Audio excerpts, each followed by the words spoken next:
He started off as an outcast. When I was hired as a planner, no one else was called that. Back then, it wasn't easy for me to fit into a group. People sort of accused and attacked me as being this guy that didn't have any technological skills. Whose ideas were far ahead of their time. I would think that a video game idea like that, where you don't kill anybody, that was probably a tough sell for Hideo Kojima. I know a lot of people complained that there was too much dialogue in the game, or the dialogue was, a little bit cheesy. It was just getting very frustrating and tough for me. I began thinking about leaving the company. But Hideo Kojima's ideas will create one of the greatest gaming series of all time. The whole industry is still reeling from the impact that Metal Gear Solid has done for the video game industry. He is an icon, there's no question. What comes from this point onwards is just going to be amazing. This is the story of Hideo Kojima's Metal Gear Solid franchise.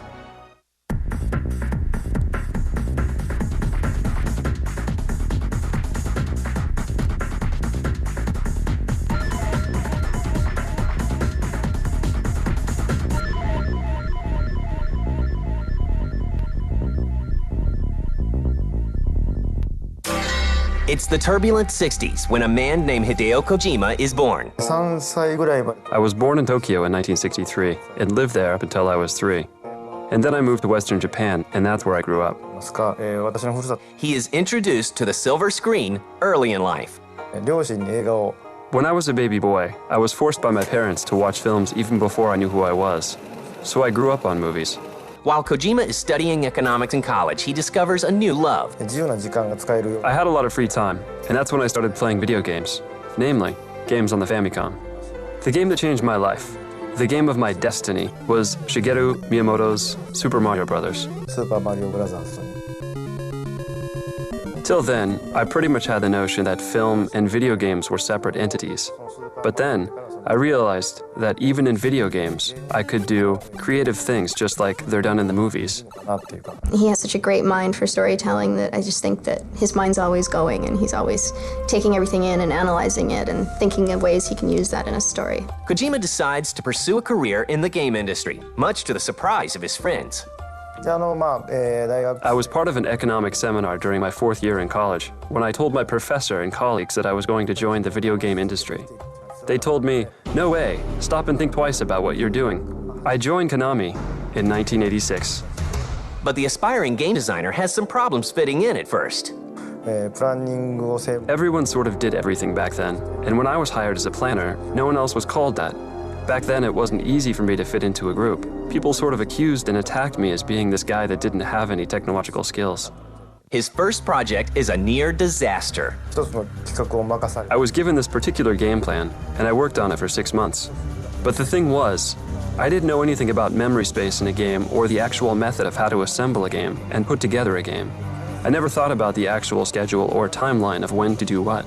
Then my boss called me and said, sorry, they were dropping my game plan, and this was my first big challenge. I was the only one in the company who had never had any of his games released. And people, instead of saying hi, would come and say, at least complete one game before you die. Kojima is given one more chance. After the game was dropped, the company came to me and told me to create a combat game based on war. If I were to work on a game based on war, I wanted to do something more like The Great Escape, where you actually run away instead of shoot. When I came up with this game plan, my superiors in the company said, this rookie's already failed on one project, and now he's trying to come up with this weird concept where you don't fight, but you run away. I would think that trying to sell a video game idea like that, where you don't kill anybody and you are, in stealth mode the whole time, I think that was probably a tough sell for Hideo Kojima at first. Near the end of the year, it was just getting very frustrating and tough for me. I began thinking about leaving the company, and I talked to one of my superiors. He helped me and gave me some advice, and eventually it all worked out in the end, I guess, with Metal Gear. Kojima comes up with the idea of a stealth action game where players take the role of Solid Snake, a special forces operative who must defeat a walking nuclear tank called Metal Gear. After 2 or 3 months of development, the game started moving. The game system was ready, and you could actually sneak around your character. And if the enemy saw you, you'd get the exclamation point above your head, and they'd start attacking you. When we got to this point, the team members played it and they said, oh my god, this could be a great game. And from then on, development went really smooth. Konami begins to warm up to Kojima's unique new game. But how will the public react?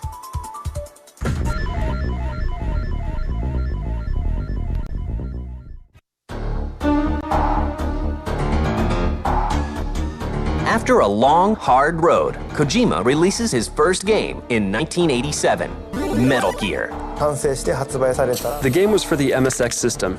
It wasn't a big market, but when the game came out, it was really well received and was ranked like number 1 or 2 among all consumer software games in the adventure or RPG categories. In 1988, Metal Gear makes its way to the US on the NES. Metal Gear was very different from all of the games that were popular on the Famicom at that time because it was not a run-and-gun, all-out action game. MSX で出た Since the MSX game of Metal Gear was very well received, Konami decided to port the game to the NES. And they got a completely different team to create the NES version of the game. It probably sold over 1 million copies in the US. It's no surprise that Konami asks for a sequel. 100万本の大ヒットで And since the NES version of Metal Gear sold so well in the US, the sales force in the US said, please, do a sequel. They started working on a sequel, and that was Snake's Revenge. First of all, I did not work on either version of the 2 NES games at all. So what they ended up producing was a game that was completely different. It was called Metal Gear 2 Snake's Revenge. The problem, of course, with this is that people who liked Metal Gear would play this and say, what the heck is this? This isn't Metal Gear. This is just an action game. So that was kind of disappointing. Snake's Revenge is not part of the official Metal Gear timeline.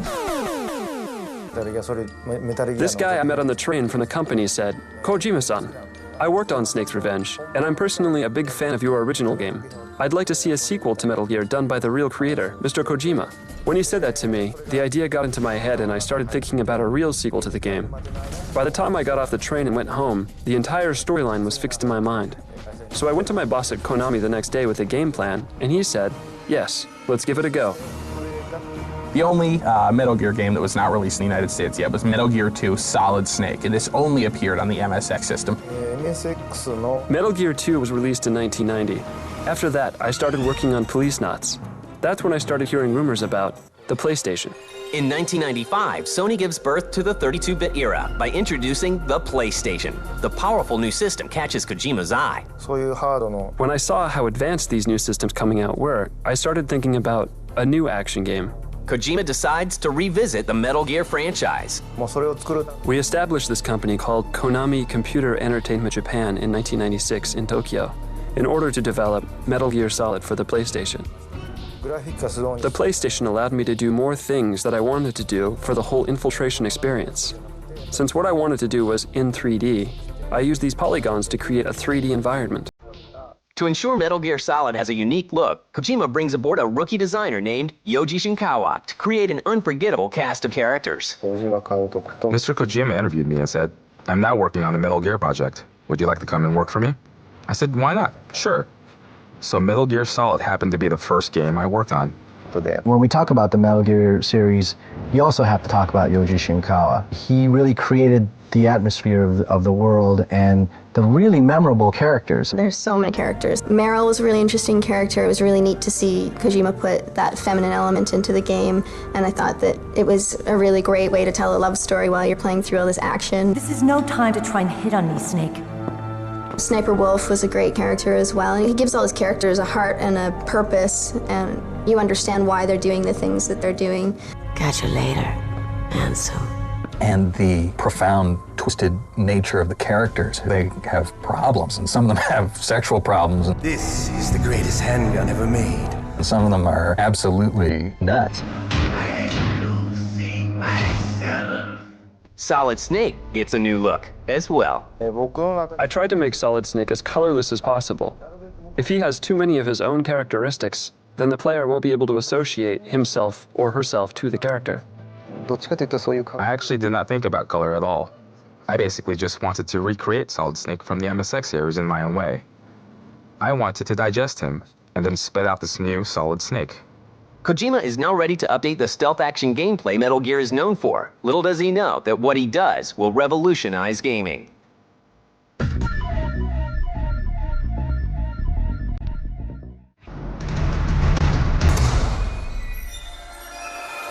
By 1996, the PlayStation has ushered in a new era of 3D gaming. Kojima takes stealth action gameplay to the next level with Metal Gear Solid.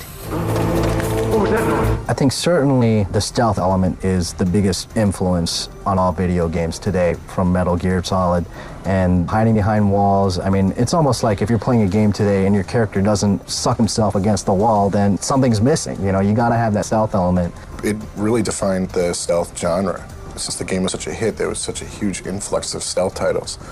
I still think Metal Gear does the best.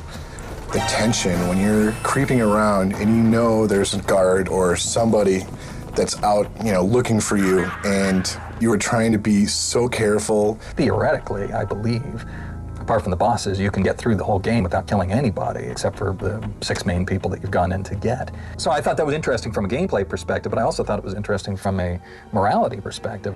And Kojima pushes the boundaries of game design by breaking through the fourth wall. Put your controller on the floor. I think what Hideo Kojima did with Metal Gear Solid was kind of take the gamer out of the game itself. When Psycho Mantis is talking to you and your controller is rumbling, or when he knows all the Konami games that you've played on the memory save, it takes you out of the game a moment. You're like, wow, this is one heck of a game. You know, it can tell like what I'm playing, and it's taking you out of the, you know, just a little bit out of the game, and then it throws you right back into it. The moment where you realize you have to unplug the controller, that for me was just like, wow, that was incredible. One of the pinnacle moments in gaming for sure. Metal Gear Solid is unveiled to the masses at E3 in 1997. All we did was show a trailer, and what happened was the same people that were there in the morning at E3 were there in the evening. They were just watching it all day long. People were familiar with the Metal Gear series from the NES days. It was bringing that into a 3D form. People were hooting and hollering. I mean, it was a totally different reaction than what people usually had when they saw a video game on the big screen. I mean, they weren't even playing it. I mean, this is a video, and people were going crazy over it. Metal Gear Solid follows Snake's mission to stop a band of genetically enhanced terrorists who have taken over a nuclear weapons facility in Alaska. Well, Kojima's work is entirely visionary in that he doesn't follow the rules of what video games are supposed to be. And when he takes a game and turns it into a so-called cinematic experience, he doesn't turn it into what he thinks a movie should be either. I think he creates a perfect sort of hybrid. It was basically the movie-like presentation of Metal Gear Solid that really took people aback. When you first turned on the game, and it looked like the intro to a movie, and he's swimming around and the credits are showing, and then he gets out, and all of a sudden there's gameplay for a little bit, and you're introduced to the stealth element of it. You run into the elevator, and then as soon as you run in the elevator, the credits start rolling again, and he's pulling off his, you know, sub gear and everything, and, you know, chills are just going up and down your spine. And you're like, man, I'm ready to roll with this game. The masses finally get their hands on Metal Gear Solid in September 1998. Kojima's game turns the industry upside down. 350,000 copies are sold in its first weekend. It will go on to sell 6 million copies worldwide. When you have a great director take on a movie, you know, it really has that tone to it. When Quentin Tarantino does a movie, it has that tone to it. Well, when Hideo Kojima does a game, you feel it. I mean, he has a very specific view of storytelling and gameplay and how those two should interact. I knew that there wasn't anything like it, and I knew that if we did it well, it would be huge. They put in so much stuff in that game. There was humor. It's like one of my Japanese animes. There was seriousness and there was drama. That it was definitely more than a video game experience. In a way, the first Metal Gear Solid was like the first Matrix. People didn't really know what it was like, and people really didn't care about it. But once it came out, people loved it. Metal Gear Solid thrusts Kojima and Konami into the limelight. But how long will the fame and fortune last?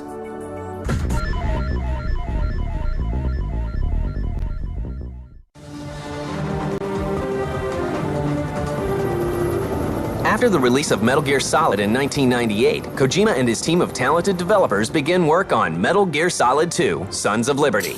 After the success of Metal Gear Solid, we knew that people expected a lot from the sequel. So I was constantly under this pressure to do something great. So it was definitely a different experience. By now, Solid Snake, the game's main character, is nearly a household name. Well, Solid Snake is this kind of loner assassin type character that, you know, maybe that's why I like him so much. He seems to have this mysterious, you know, he's got a very male testosterone mystique about him, and I guess I find that very attractive. By being that mysterious, you really want to delve into that personality, and I think that's what makes him such a cool character, you know, and the voice. How you doing, kid? Well, Solid Snake is a guy who has been used all of his life by the military and by his superiors. He's the ultimate soldier. Konami releases the PlayStation 2 version of Metal Gear Solid 2: Sons of Liberty in the fall of 2001. The game includes plenty of improvements to the Metal Gear formula, as well as a soundtrack by Hollywood composer Harry Gregson Williams. Other things in the game that people found out was the first-person shooter mode. It created a new way to look at Metal Gear Solid, and you really were even impressed by the physics of the game. It was just a whole new thing, and it took Metal Gear to a whole new level. But the new sequel has a big secret that catches many gamers off guard. I was in love with the game the first couple of chapters, I guess you'd call them, and you're playing through as Snake, and it was just incredible. But then suddenly you're playing as this Raiden character, and you're like, what is this? Where's Snake? I think a lot of people were disappointed that you were alternate character, Raiden. I think it made a lot of hardcore fans maybe unhappy. Once again, Kojima gives his game a very cinematic feel, but some gamers think it goes a little too far. You passed with flying colors. Sons of Liberty had lots of movie footage, lots of stuff to watch, and you put the controller down for literally 20 minutes sometimes. I know a lot of people complained that there was too much dialogue in the game, or the dialogue was, a little bit cheesy. Leave it to me. Despite what a lot of people said about too much cinematics and a difficult to follow storyline, I still loved it. Metal Gear Solid 2 is a hit and sells 7 million copies. In 2002, Konami releases an enhanced version of their new sequel called Metal Gear Solid 2: Substance for the PC, PS2, and Xbox. And in 2004, Konami releases a remake of the original Metal Gear Solid for the GameCube, titled Metal Gear Solid: The Twin Snakes. Well, the Twin Snakes game only was released on the GameCube, but it is based on the first game that came out on the PlayStation. It was also kind of a shaking of hands of two great developers, Miyamoto and Kojima. Apparently, according to the story, they were eating dinner one night, and Miyamoto said, hey, why don't you make Metal Gear for the GameCube? And the suggestion was as simple as that, and they went forward with it. Then they contacted Silicon Knights, the creators of Eternal Darkness, and obviously they were more than happy to work on the game. The remake updates the gameplay, and a renowned Japanese director is brought in to redo the classic cutscenes. My name is Ryuhei Kitamura. The way that Kid Morrison reintroduced and retold the story from just a cinematic standpoint, I think worked really well. The idea of incorporating all the Metal Gear Solid 2 gameplay into the original Metal Gear Solid game really worked well too. Meanwhile, Kojima works Metal Gear Solid 3: Snake Eater for the PS2, a prequel to the Metal Gear series. Metal Gear Solid 3 is taking things to a whole other level. I think Kojima is really challenging himself with outdoor environments, doing stealth, but doing it in a much different way than in these enclosed environments. I think it's going to be a really cool opportunity to try out some new things. This is a trilogy bound by one grand theme. In order to put an end to the series, you're basically eating up the snake in this game. That's why I called it Snake Eater.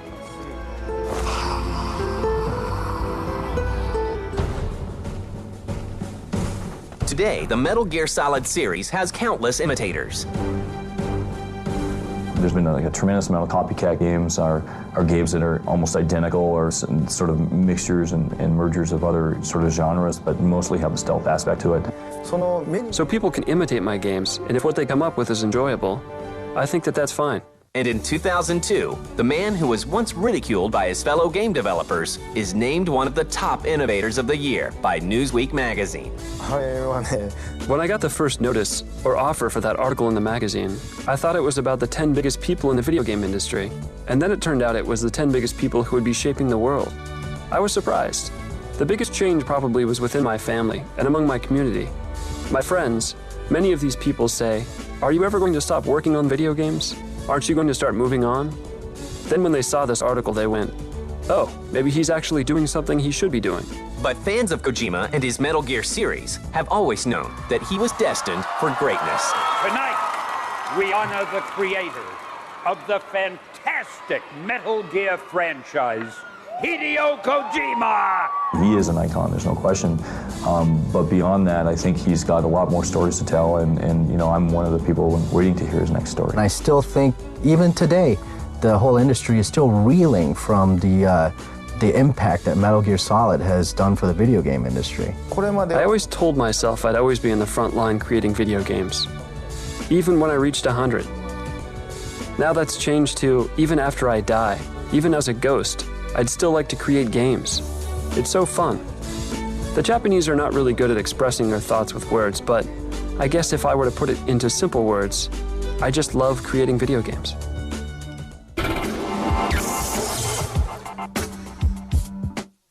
1.2 megapixel camera and holds 5,000 MP3s. Wow, that's really impressive. Oh, hold on a second, sorry. Hello? Yeah, hey, I'm in the middle of lunch. Can I call you back? All right, cool, thanks. So that's a lot of MP3s. Yeah. See the best, greatest, biggest, shiniest, coolest, and blinkiest new stuff coming next year when the Screensavers goes live at the Consumer Electronics Show January 6th and 7th at 7 Eastern. Hold on, let me put you on speakerphone.